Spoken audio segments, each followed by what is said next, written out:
Sa mga kababayan ko, napakaganda ng panahon kung saan binibigyan tayo ng pagkakataon upang magmuni-muni sa kung anong hinaharap natin at lalo na kung anong pinagdaanan natin.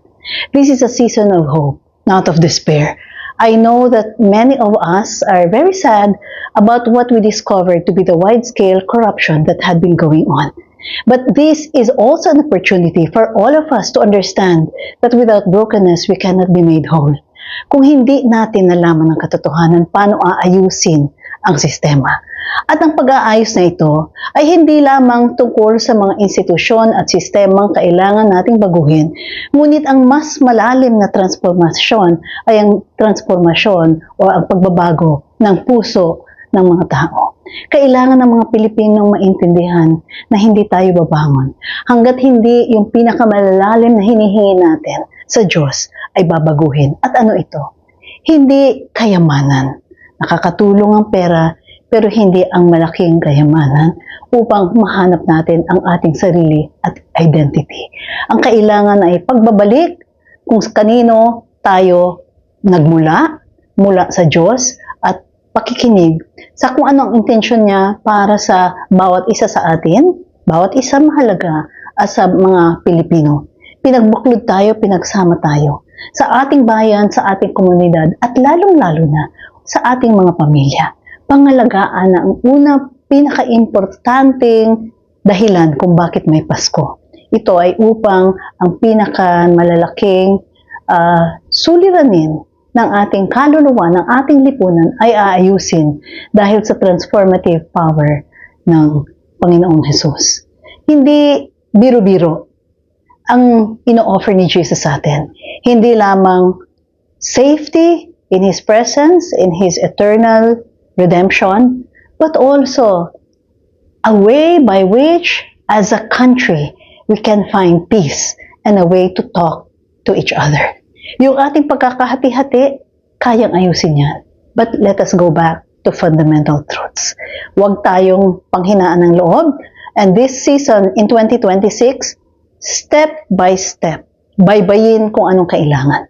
Kilalanin ang pangangailangan natin ng Diyos sa lahat ng larangan ng buhay, hindi lang sa personal piety, but also to address structural evil. Don't push God out. What many in the West have tried, which is to push God out, it hasn't worked. It has failed massively. Second, let us all have not only personal repentance, but collective repentance, turning away from the wickedness that has plagued our society. So it has to be a collective, a communal cry for God to redeem our people. Then let's reconcile with each other. Hanapin ang paparaan ng pagbabati-bati at hindi pagkakahiwa-hiwalay. May paraan upang mag-usap tayo. Ano ba talaga ang common desire ng mga Pilipino? Then, after we have already found that common space to talk, let's renew our minds. Andyan hindi lamang ang Biblia that 81% of Filipinos believe should influence even laws. That's in an important Pew research that recently came out. They also believe, we also need to rather believe that the Constitution also provides a national way out so that we can rebuild our nation. Then let's all collectively resist evil. Resist evil, hindi lang personal evil, but structural evil. And there are many steps by which we can do that, and we can talk about it this year. Lalong-lalo na ang dami ng mga kabataan nagsasabing ayaw na nila ang nakikita nilang kasamaan. Then let's help reform society, build up.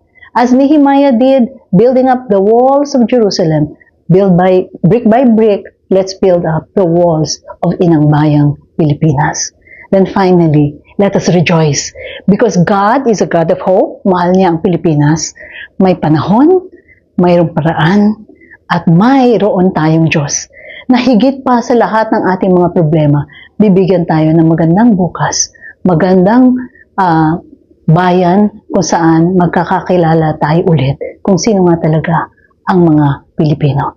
Merry Christmas, everybody. God bless you all. Let's all rejoice in this season of redemption. Joy to the world.